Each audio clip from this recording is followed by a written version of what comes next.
आज हम जानेंगे कि नापाक बर्तन को, नापाक चटाई को, नापाक गद्दे को पाक कैसे करते हैं। ये वो चीज़ें हैं जिसका जानना हर मुसलमान पर बहुत ज़रूरी है, क्योंकि रोज़मर्रा की ज़िंदगी में चीज़ें काम आती हैं, चाहे बर्तन हो, गद्दे हों, लिहाफ हों, कालीन हो, चटाई हो।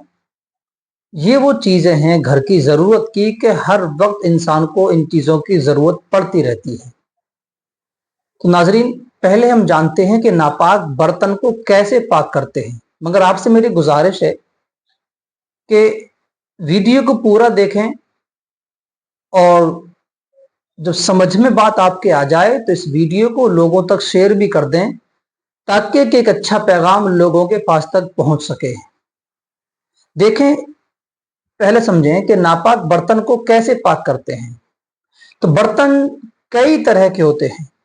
कुछ बर्तन मिट्टी के हैं, कुछ बर्तन धातों के होते हैं अलग अलग, कुछ लोहे के हैं, सिल्वर के हैं, एल्युमिनियम या स्टील वगैरह के हैं।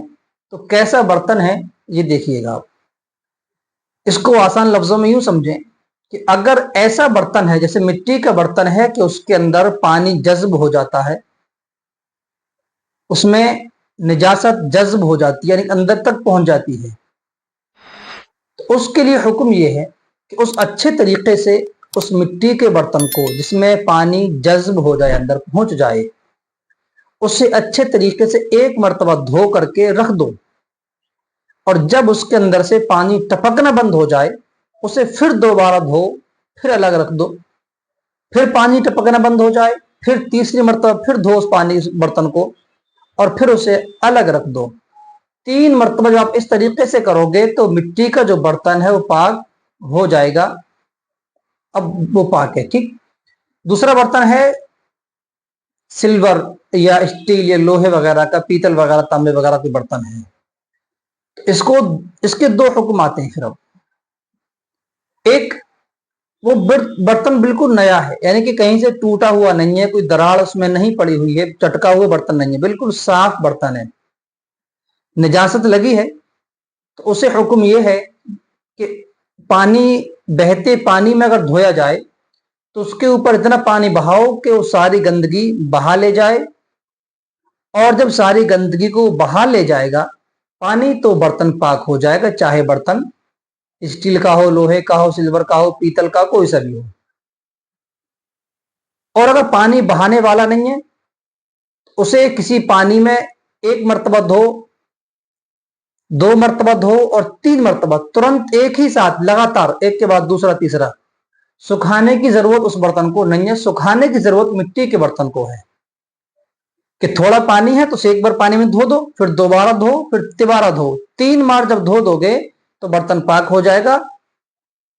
या नलका वगैरह चला करके टंकी चलाएं और उसके नीचे बर्तन रखें और धोते रहें। अगर तुम्हें यकीन हो जाए कि हाँ इस पे सारी गंदगी खत्म हो गई, चली गई, तो बर्तन पाक हो गया, अब उसे इस्तेमाल कर सकते हैं। एक बर्तन वो है कि जिसके अंदर दरार पड़ जाती है, बीच में से चटक जाता है बर्तन हल्का सा।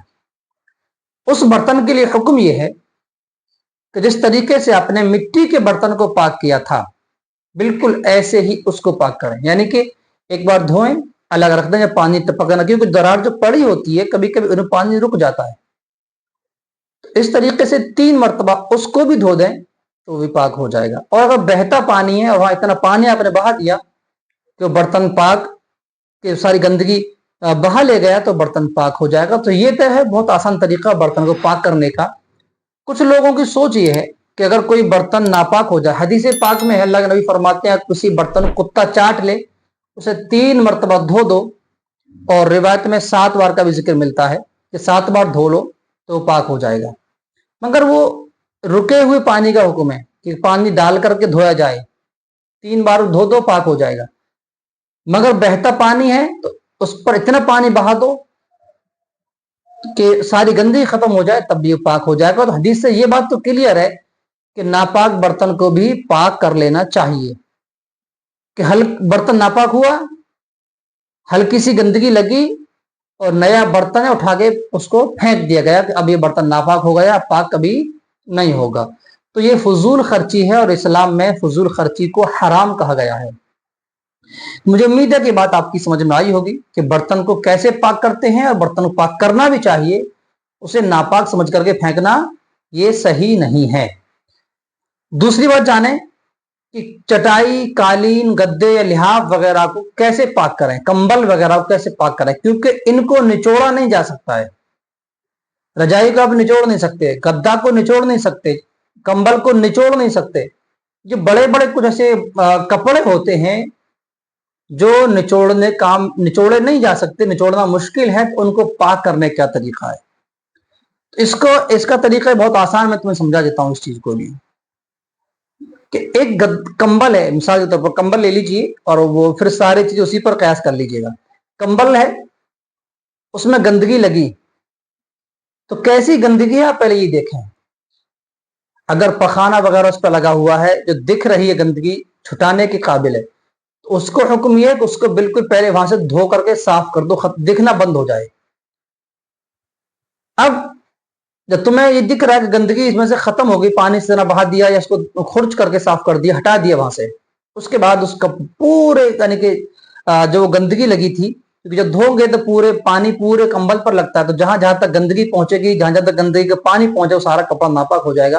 तो उसके लिए हुक्म यह है कि उसे अच्छे तरीके से तर करें, अच्छे तरीके से पूरा कंबल या गद्दा, चटाई, कालीन जो भी है, उसे अच्छे तरीके से गीला करें, बिल्कुल तर कर लें, और उसके बाद उसे कहीं पर लटका दें, किसी दीवार वगैरह पर डाल दिया जाए और उसे छोड़ दें जब तक उसमें से पानी टपकना बंद ना हो जाए।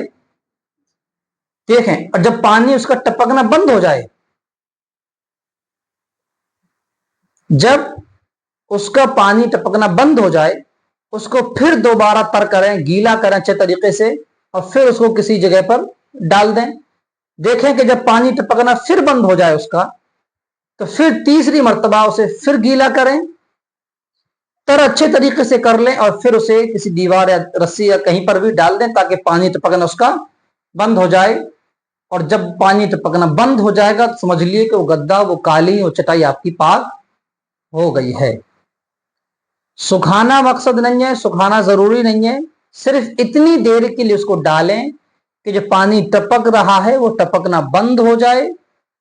3 मर्तबा इस तरीके से करने से लिहाफ, गद्दा, रजाई, कंबल, ये जो चीजें निचोड़ नहीं सकते, चटाई है, कालीन है, इनको पाक किया जा सकता है। यही चीजें हैं कि जिनको सीखना हर मुसलमान पर जरूरी है। मुझे उम्मीद है कि आपको बात समझ में आई होगी, और अगर आपको बात समझ में आई हो और वीडियो आपको अच्छी लगी हो ये, तो वीडियो को लाइक जरूर करें। और अगर वीडियो समझ में नहीं आई या आपको कोई मसला क्लियर नहीं हुआ या आपको कोई डाउट है, या इसके अलावा आप कोई भी दीनी सवाल मालूम करना चाहते हैं, तो कमेंट बॉक्स में जाकर के मुझे कमेंट्स करें, अपना सवाल लिख करके भेजें। मैं इंशाल्लाह बहुत जल्द तुम्हें इसका जवाब भी दे दूंगा।